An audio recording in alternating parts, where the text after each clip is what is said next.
Morning friends. आज हम geography का बहुत ही इम्पोर्टेंट टॉपिक पढ़ने जा रहे हैं, महाद्वीपों और महासागरों का वितरण, distribution of occasions and continents. आज हम नक्शे पर 7 महाद्वीप और 5 महासागर देखते हैं। वो शुरुआत में ऐसा नहीं था। करोड़ों साल पहले ये सारे महाद्वीप आपस में जुड़े हुए थे, जिसे हम पैंजिया कहते हैं। फिर हम समय के साथ इनमें जो खिंचाव आया और ये टूट टूट कर अलग अलग दिशाओं के अंदर खिसक गए।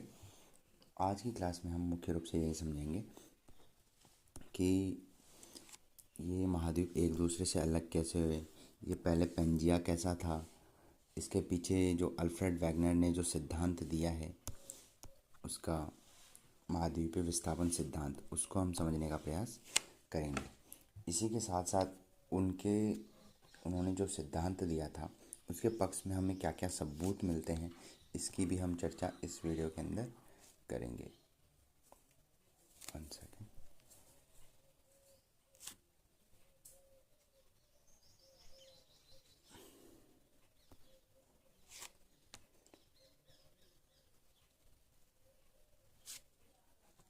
ठीक है,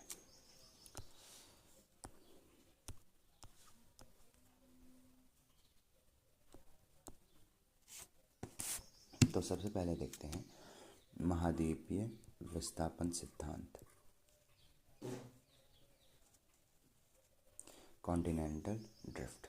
महाद्वीपों के धीरे धीरे खिसकने और एक दूसरे के सापेक्ष अपनी स्थिति बदलने की प्रक्रिया से है महाद्वीपीय विस्थापन सिद्धांत। यह सिद्धांत जर्मन मौसमविद अल्फ्रेड वैगनर ने महाद्वीपीय विस्थापन सिद्धांत 1912 में प्रस्तावित किया। इस सिद्धांत के अनुसार सभी महाद्वीप सर्वप्रथम एक अकेले भूखंड के रूप में जुड़े हुए थे। मतलब ये जो हमारी अर्थ है, इसके अंदर जो पहले, जैसे इसे हम पैंजिया बोल देते हैं इसको, तो इसके अंदर क्या है कि ये पूरा भूखंड है और इसके चारों तरफ महासागर है।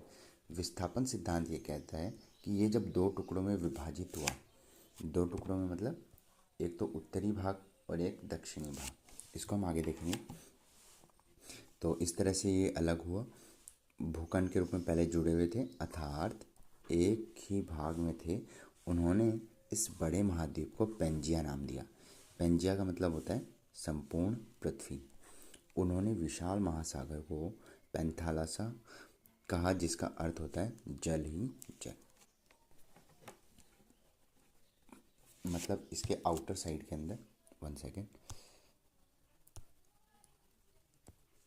इसको हम ऐसे समझते हैं जैसे ये है, तो इसके अंदर ये तो हो गया पैंजिया और ये हो गया इसका जो इसके अंदर पानी है वो हो गया पैंथालासा सागर, ठीक है, और ये हो गया पैंजिया। अब हम आगे देखते हैं। वैगनर के अनुसार 20 करोड़ वर्ष पहले पैंजिया 2 भागों में विभक्त होना शुरू हुआ। पहला लारेशिया और दूसरा है गोंडवाना लैंड। उत्तरी और दक्षिणी 2 भागों में ये विभक्त हो गया, इस तरह से, ये उत्तरी और ये दक्षिणी। फिर ये दोनों भाग अनेक भागों में विभक्त हो गए, मतलब ये भी फिर टूटते गए, इनके भी काफ़ी सारे पार्ट्स हो गए, जो आज के महाद्वीप के रूप में है। हम देखेंगे इसकी प्रक्रिया को और जानने का भी प्रयास करेंगे। महाद्वीपीय विस्थापन के पक्ष में प्रमाण,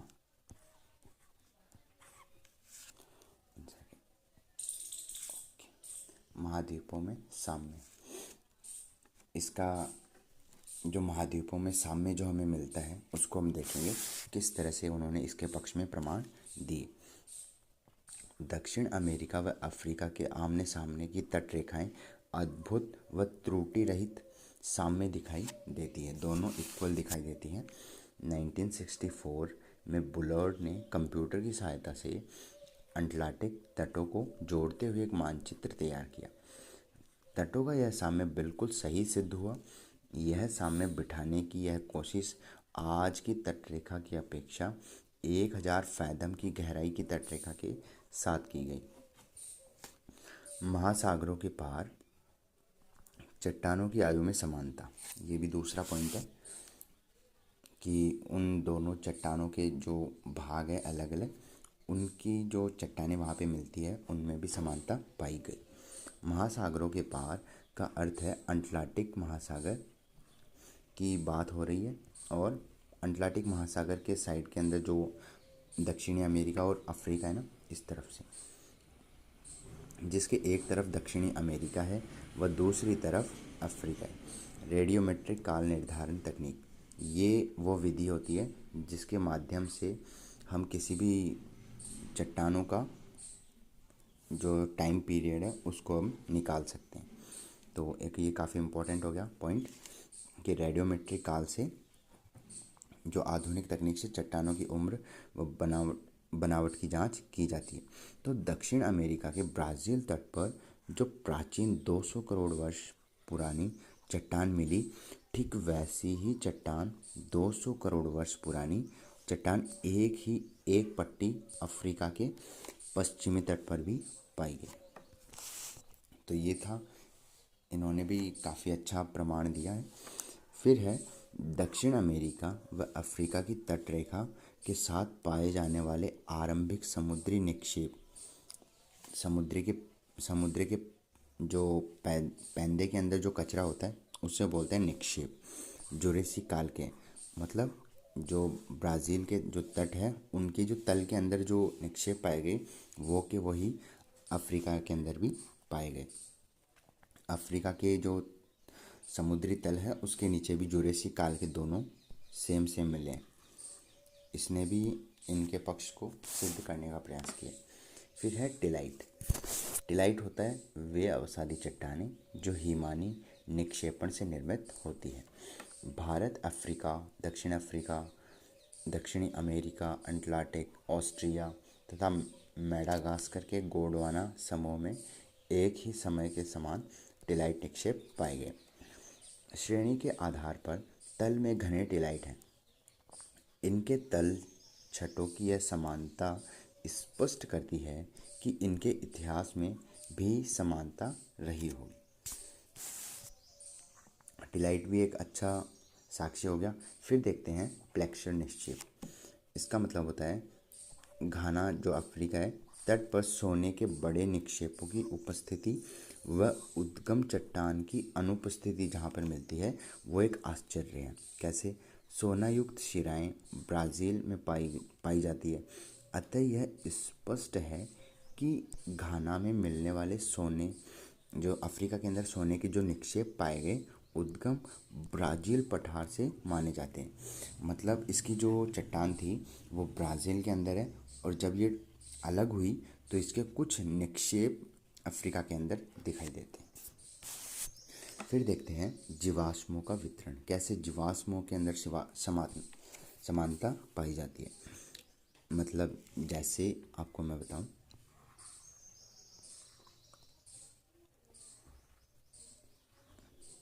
ये हो गया दक्षिणी अमेरिका और ये हो गया अफ्रीका। यहाँ पर जो प्रजाति पाई जाती है इस तट के पास में, यहाँ पे अटलांटिक महासागर हो गया, ठीक है, और इसके जो ये तट वाला क्षेत्र है, यहाँ पर जो समुद्री जीव पाए गए हैं उनमें काफ़ी समानता हमें मिलती है। तो इसका मतलब ये है, मैसोरस नाम के छोटे रेंगने वाले जीव केवल उथले खारे पानी में ही रह सकते थे, मतलब अभी नहीं है वो। इनकी अस्थियां ब्राज़ील के इरावत शेल समूह में ही मिलते हैं। मतलब एक तो ये ब्राज़ील के अंदर यहाँ पे और एक यहाँ पे शेल समूह में ही मिलते हैं। दोनों में काफ़ी इक्विवेलेंस है, समानता पाई जाती है। अब हम देखते हैं प्रवाह संबंधी पर, फोर्स ड्रिफ्टिंग।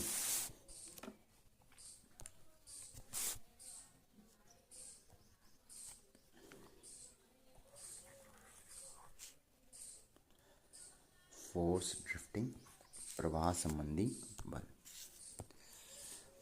वैगनर के अनुसार महाद्वीपीय विस्थापन के दो कारण थे। पहला है ध्रुवीय फ्लिंग बल, ये इसे पोलर भी बोलते हैं। दूसरा है ज्वारीय बल।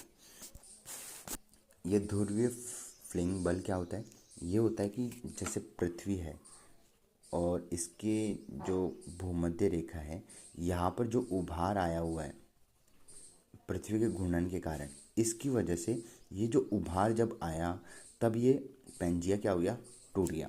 दूसरा क्या है? ज्वारीय बल। वो एक तो सन और एक मून, इन दोनों के जब आकर्षण का जब टाइम आता है तो समुद्र के अंदर ज्वार पैदा होता है। तो ज्वार पैदा होने से जो स्थल खंड है वो टूट गया। इस तरह से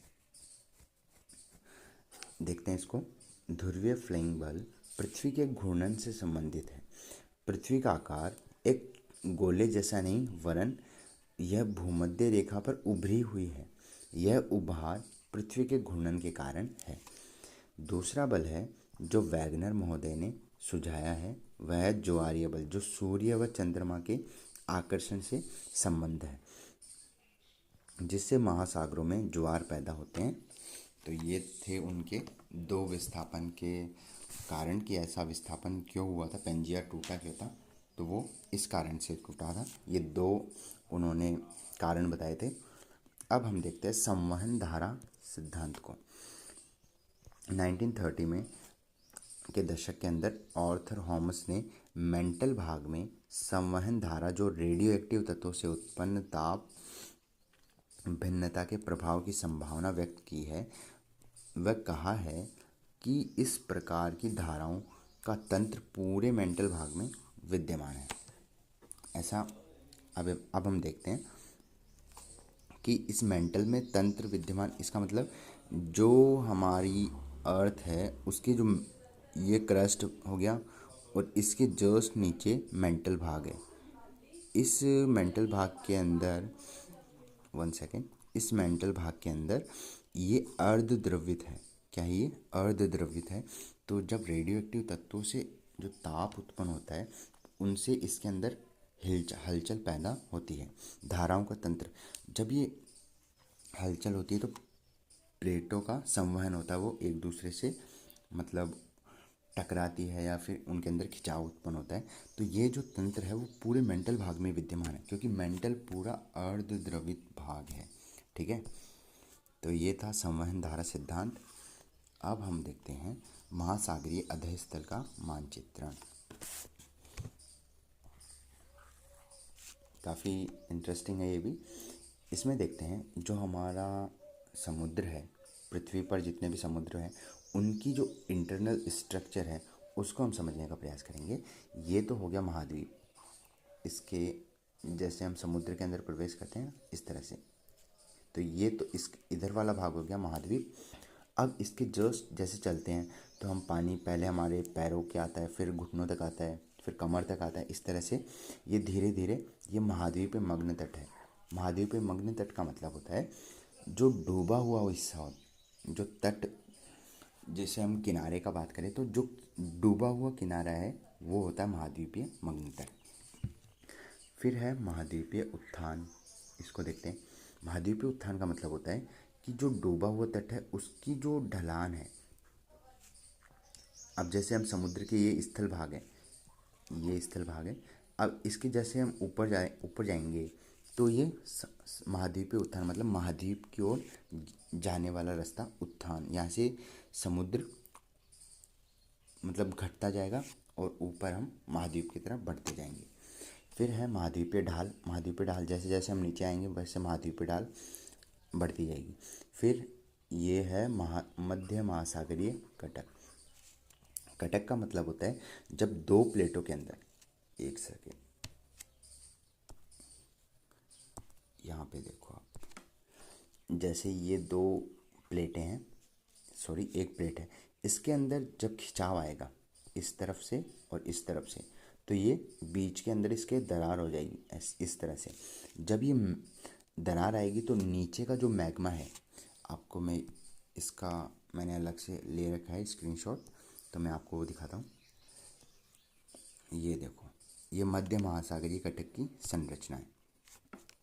इसके अंदर जब ये दो प्लेटें, सॉरी एक प्लेट है, इसके अंदर जब खिंचाव आएगा, ये जब खिंचाव आएगा तो इनके बीच में ये दरार पैदा हो जाएगी और एक रिफ्ट घाटी मतलब गहराई वाली घाटी यहाँ पे बन जाएगी। जब ये बनेगी तो ये मतलब टूट जाएगी, तो अंदर का मैग्मा, ये आपको दिखाई दे रहा होगा, ये मैग्मा, ये मैग्मा, ये मैग्मा क्या होता है, इसके ऊपर से निकलता है इस तरह से। ठीक है, अब ये जब ऊपर निकलेगा, इसको लाइट कलर से करते हैं, जब ये ऊपर से निकलेगा तो इस तरह से इधर आता जाएगा। जब ये इधर आएगा तो ठंडा हो जाएगा, इधर आएगा तो भी ठंडा हो जाएगा। ये है पार्श्वमंडल। पार्श्वमंडल मतलब इस तरह की संरचना, ये पार्श्वमंडल है। ठीक है, ये मैग्मा जब ऊपर आएगा, ऊपर आके ठंडा होएगा, तब ये चट्टानों का निर्माण करेगा, जो लावा है। फिर ये लावा क्या करेगा, लावा फिर धीरे धीरे जो चट्टानें हैं उनको आगे आगे ट्रांसफ़र करता जाएगा। जैसे ये प्लेट है, अब इसके ऊपर नया मैग्मा आएगा तो वो क्या करेगा, इसको धक्का देगा, फिर ये प्लेट जो है वो आगे चली जाएगी इस तरह से। फिर यहाँ पे नई प्लेट का निर्माण हो जाएगा इस तरह से। यहाँ पर भी ऐसी स्थिति है। तो इस तरह से मध्य महासागरीय कटक की संरचना इस प्रकार है और समुद्र के अंदर इस तरह से चट्टानों का निर्माण होता है। ठीक है,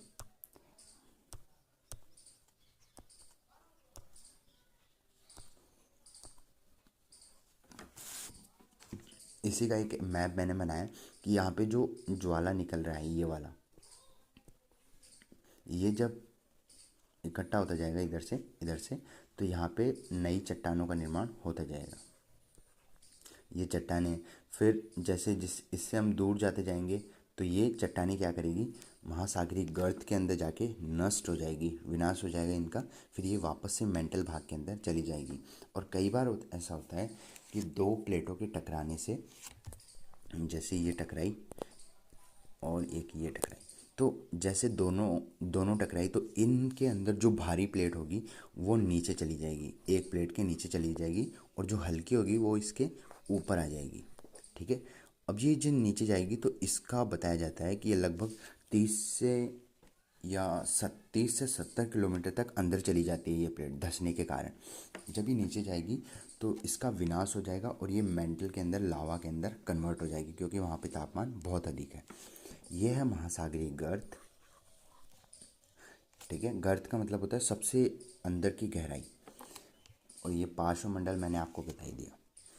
महासागरीय नितल की चट्टानों की अपेक्षा महाद्वीपीय भागों में पाई जाने वाली चट्टानें अधिक पुरानी हैं। महासागरीय कटक के दोनों तरफ की चट्टानें जो कटक से बराबर दूरी पर स्थित है, उनकी आयु व संरचना में भी आश्चर्यजनक समानता पाई जाती है। अब आयु के अंदर कैसे मैं आपको बताऊं, यहाँ पे थोड़ी सी जगह है, तो जैसे आप ये समझो, यहाँ से लावा निकल रहा है और ये लावा इस तरह से बढ़ता जा रहा है, तो यहाँ पर जो चट्टानें होगी, यहाँ पर जो चट्टानें होगी, वहाँ पे मैग्मा तो सेम ही डल रहा है, तो सेम जाएगा, तो यहाँ पे सेम चट्टानें बनती जाएगी। और उनके अंदर एज के अंदर भी समानता है, क्योंकि एक ही समय में जो लावा निकला है वो ठीक उसी समय इस तरफ भी निकला होगा, तो दोनों तरफ की चट्टानों में भी समान आयु होगी और वो संरचना में भी समान होगी। समुद्र का पानी कितना गहरा है और समुद्र के नीचे की बनावट कैसी है, इस आधार पर महासागरों को 3 मुख्य हिस्सों में बांटा जाता है। देखते हैं। पहला है महाद्वीपीय सीमा, दूसरा है वित्तलीय मैदान या फिर गहरे समुद्री बेसिन, मध्य महासागरीय कटक तीसरा। इसका मतलब, ये गहराई से मतलब है, जैसे मैं आपको ये बताऊं, ये जो मैंने आपको समझाया ये वाला पार्ट, इसको अंडरलाइन करो क्या,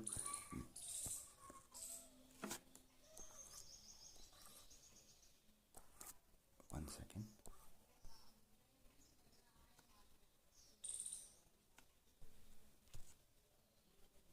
ये वाला पार्ट।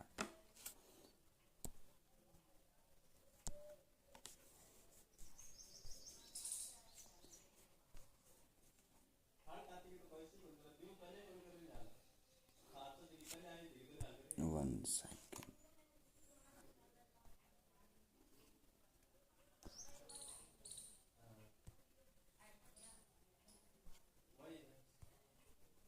इसको हम देखते हैं। ये जो पार्ट है, ये जो मैंने महासागरीय अधः स्थल का जो मानचित्र आपके सामने ये दिखाया है, जो ये समझाया है, ये पूरा किस तरह से डिफाइन है, जैसे नीचे की बनावट कैसी है, इस आधार पर महासागरों को 3 मुख्य हिस्सों में बांटा जाता है। मतलब इसी के अंदर जैसे महासागरीय सीमा, तो ये कहाँ से लेकर कहाँ तक है, जैसे महाद्वीप से लेकर इसको बता दिया कि महासागरीय गर्त के जो बीच का हिस्सा है वो सब महाद्वीपीय सीमा है। इस तरह से हम इसको समझेंगे। जब ये हम पढ़ेंगे तब हमको समझ में आएगा। इसको देखते हैं महाद्वीपीय सीमा को। ये महाद्वीपों के किनारे और गहरे समुद्री बेसिन के बीच का एक भाग है।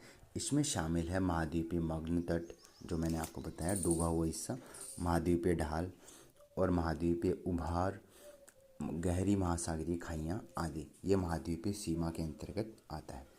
फिर देखते हैं वित्तलीय मैदान। ये विस्तृत मैदान महाद्वीपीय तटों व मध्य महासागरीय कटकों के बीच पाए जाते हैं। इस क्षेत्र में जहाँ महाद्वीपों से बहकर लाए गए अवसाद इनके तटों से दूर निक्षेपित होते हैं, तो वो होते हैं वित्तलीय मैदान। फिर तीसरा है मध्य महासागरीय कटक। मैंने कटक को आपको अच्छी तरह से समझा दिया है, तो आपको इसको समझने में कोई प्रॉब्लम नहीं होगी। यह पानी में डूबी हुई पृथ्वी के धरातल पर पाई जाने वाली संभवतः सबसे अधिक लंबी पर्वत श्रृंखला है। इन कटकों के मध्यवर्ती शिखर पर एक रिफ्ट, गहरी प्रभाजक पठार और इसकी लंबाई के साथ साथ पार्श्वमंडल इसकी विशेषता है। मैंने आपको सब कुछ बता दिया। पार्श्वमंडल क्या होता है, प्रभाजक पठार क्या होता है। प्रभाजक पठार वही होता है, इसमें कोई वो नहीं है। देखो ये है ना, ये एक तो ये वाला हिस्सा जो अलग हुआ, ये दोनों प्रभाजक पठारी है। जहाँ से वो अलग होती है तो उसके पास वाले जो सिरे होते हैं वो प्रभाजक पठार कहलाते हैं, वो अलग हो जाते हैं।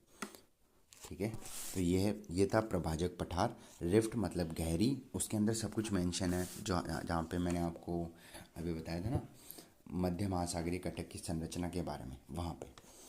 अब हम देखते हैं नोट के अंदर, गहरी खाइयों में भूकंप के उद्गम अधिक गहराई पर हैं, जबकि मध्य महासागरीय कटकों के क्षेत्र में भूकंप कम गहराई पर विद्यमान है। क्यों?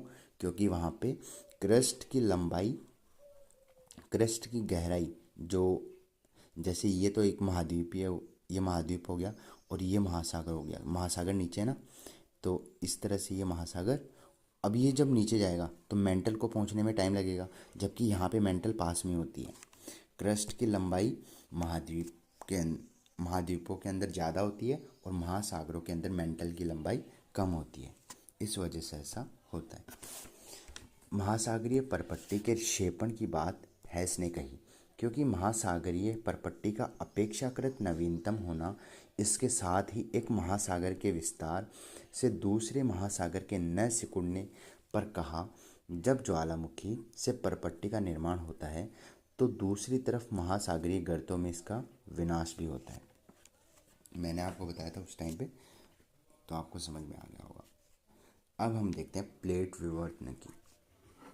प्लेट दुर्बलता मंडल। यहाँ पे दुर्बलता मंडल का मतलब है मेंटल। वन सेकेंड,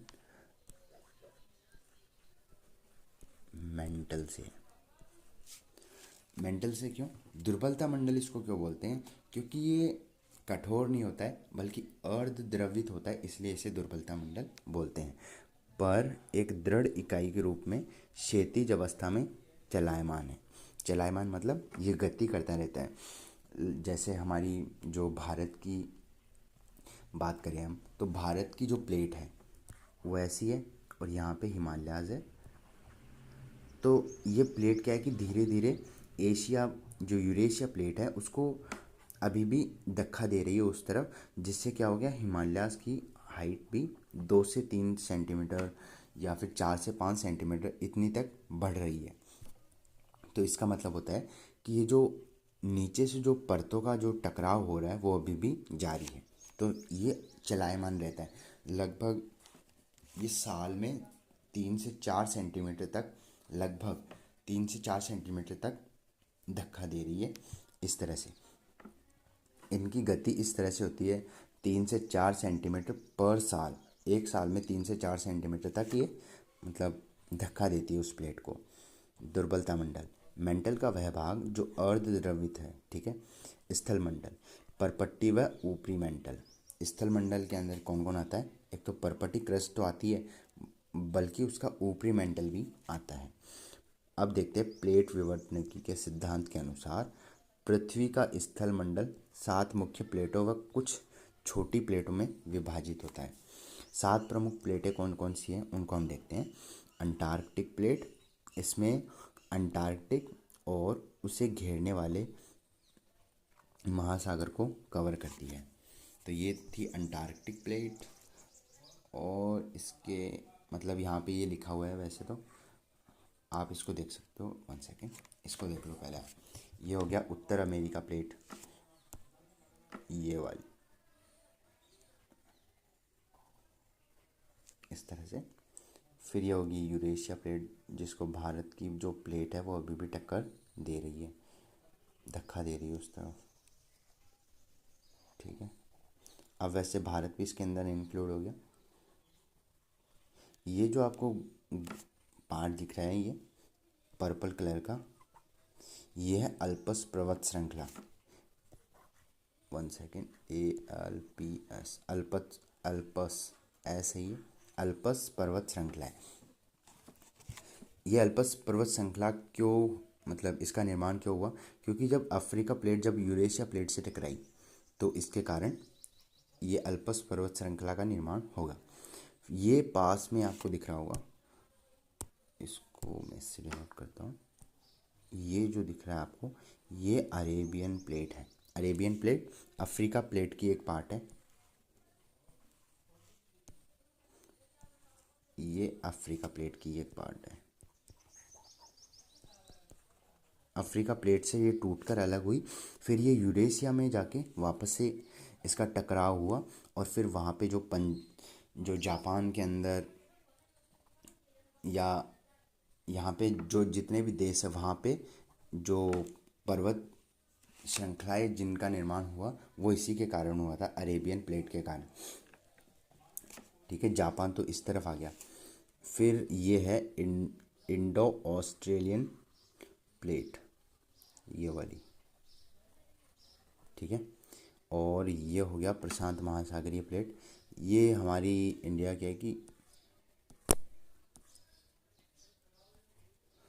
अभी जाएगा कैसे, ठीक है। ये जो प्लेट है प्रशांत महासागरीय, तो पृथ्वी क्या है, गोल है ना, इस तरह से राउंड। तो इतने में तो यहाँ पे, और इसका ये हिस्सा वो उधर फोल्ड हुआ हुआ है इस तरह से, एक तो इस तरह से और एक इस तरह से। तो अब ये राउंड करेगा, जैसे यहाँ पे अमेरिका आ गया और यहाँ पे इंडिया है, तो प्रशांत महासागर भी वहाँ पे तो होगा, यहाँ पे तो पीछे यहाँ पे प्रशांत महासागरीय प्लेट आ गई, और ये दोनों सेम है। ये हो गया दक्षिण अमेरिका प्लेट। अब इसके पास में एक तो ये है कोकस प्लेट, रेड के अंदर मार्क है, वो है कोकस प्लेट। और ये है नज़का प्लेट जो येलो के अंदर दिखाई दे रही है, और इसके जो नीचे ब्लू के अंदर पहाड़ कुछ दिखाई दे रहे होंगे आपको बनाए हुए पेन से, तो ये नज़का प्लेट है। और यूरेशिया प्लेट हो गई दक्षिण, ये अफ्रीका प्लेट हो गई, ठीक है। और कौन सी रह गई? ये फिलिपिन प्लेट है, ये वाली, ये वाली। और ये है कैरोलिन प्लेट। और एक और रह गई फीजी प्लेट, प्रशांत महासागरीय प्लेट के पास में है, ये हो गई फीजी प्लेट। तो काफ़ी सारा 1 सेकेंड, इसको मैं क्लियर कर देता हूँ। हाँ, अब ठीक है, अब आप इसको देख सकते हो, ये ऐसा है, ठीक है। ये मैंने आपको समझा ही दिया। अब हम देखते हैं प्लेट के बारे में, मतलब देख तो लिया वैसे, बस इसको अंडरलाइन करके एक बार समझना होगा। उत्तर अमेरिका प्लेट, ठीक है। उत्तर अमेरिका प्लेट, इसमें पश्चिमी अंटार्कटिक तल सम्मिलित है तथा दक्षिणी अमेरिका प्लेट व कैरेबियन द्वीप इसकी सीमा का निर्धारण करते हैं। मतलब कौन सी प्लेट कितनी दूरी तक फैली हुई है इसके बारे में हम देख रहे हैं। दक्षिण अमेरिका प्लेट, इसमें पश्चिमी अंटार्कटिक तल समेत और उत्तरी अमेरिका प्लेट व कैरेबियन द्वीप इसे पृथक करते हैं। फिर है प्रशांत महासागरीय प्लेट, फिर है इंडो ऑस्ट्रेलियन न्यूजीलैंड प्लेट, फिर अफ्रीका, फिर यूरेशिया प्लेट। अब कुछ छोटी प्लेटें जिनके बारे में मैंने बात किया, Cocos plate, Nazca plate, Arabian plate, Philippine plate, Caroline plate, Fuji plate या फिजी प्लेट। तो ये थी कुछ 7 इम्पॉर्टेंट और कुछ छोटी प्लेटें। अब हम देखते हैं प्लेट संचरण के फलस्वरूप 3 प्लेट सीमाएं, मतलब जो प्लेटों का जो विभाजन होता है वो किस तरह से होता है और कहाँ कहाँ होता है, इसको हम देखेंगे। प्लेट संचरण के फलस्वरूप 3 प्लेट सीमाएं देखते हैं। पहला है अपसारी प्लेट, अपसारी सीमा। जब 2 प्लेटें एक दूसरे से विपरीत दिशा में दूर खिसकती है वह नई परपट्टी का निर्माण होता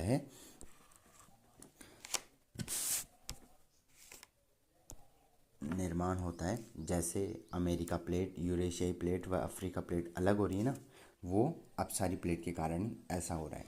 मतलब ये रीज़न है ऐसा क्यों हो रहा है, कैसे, किन किन प्लेटों के बीच में क्या क्या हो रहा है, इस तरह से।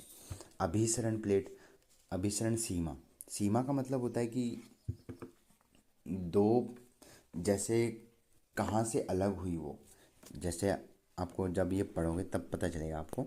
जब एक प्लेट दूसरी प्लेट के नीचे धंसती है और जहाँ भूपर पट्टी नष्ट होती है, लगभग 70 से 80 किलोमीटर या 100 किलोमीटर नीचे जाके धंसती है और वो नष्ट हो जाती है, लावा के अंदर कन्वर्ट हो जाती है, तो वह अभिसरण सीमा है। क्रस्ट का, उस चट्टान का और मेंटल का जो ये वाला पार्ट है ना, ये वाला, इस तरह से जहाँ प्लेट धंसती है उसे प्रविष्टन क्षेत्र कहा जाता है। अभिसरण 3 प्रकार से होता है। पहला है 2 महाद्वीपीय प्लेटों के बीच में हो जाएगा, या फिर 2 महासागरीय प्लेटों के बीच में हो जाएगा, या फिर 1 महासागरीय और 1 महाद्वीपीय प्लेट के बीच में हो जाएगा। ठीक है, 1 सेकेंड, इसको अंडरलाइन करता हूँ मैं। तीसरा है रूपांतर सीमा, जहाँ पे न तो कोई विनाश होता है न कोई परपट्टी का निर्माण होता है। परपट्टी मतलब चट्टान, क्रस्ट, ऐसे जहाँ न तो कोई क्रस्ट का निर्माण होता है और न ही विनाश होता है, तो वो थी रूपांतर सीमा। क्रस्ट का मतलब चट्टान से भी होता है, ठीक है, जो परपट्टी का जहाँ पे ये दे रखा है ये, तो इसका मतलब चट्टान से भी होता है। प्लेट प्रवाह दरें, सामान्य व उत्क्रमण चुंबकीय क्षेत्र की पट्टियाँ। अब यहाँ पे देखना है उत्क्रमण चुंबकीय क्षेत्र, आप इसको थोड़ा ध्यान से सुने। उत्क्रमण चुंबकीय क्षेत्र मतलब होता है जैसे अभी जो पृथ्वी का चुंबकीय क्षेत्र है वो 14-15 करोड़ वर्ष पहले क्या वही था? नहीं, उस टाइम पे अलग था, इस टाइम पे अलग है। तो ये जो बदलाव है चुंबकीय क्षेत्र का, यही उत्क्रमण चुंबकीय क्षेत्र है। अब इस क्षेत्र की पट्टियाँ जो मध्य महासागर कटक के समानांतर है, प्लेट प्रवाह की दर समझने में वैज्ञानिकों के लिए, इसको आपको समझना, 1 सेकंड में बताऊंगा इसको, के लिए सहायक सिद्ध हुई। कैसे? जैसे जो मैंने बताया कि 15-16 करोड़ वर्ष पहले जो पृथ्वी का चुंबकीय क्षेत्र था और उस टाइम पे जो चट्टानों का निर्माण हुआ, ये इनकी दिशा तय करती है।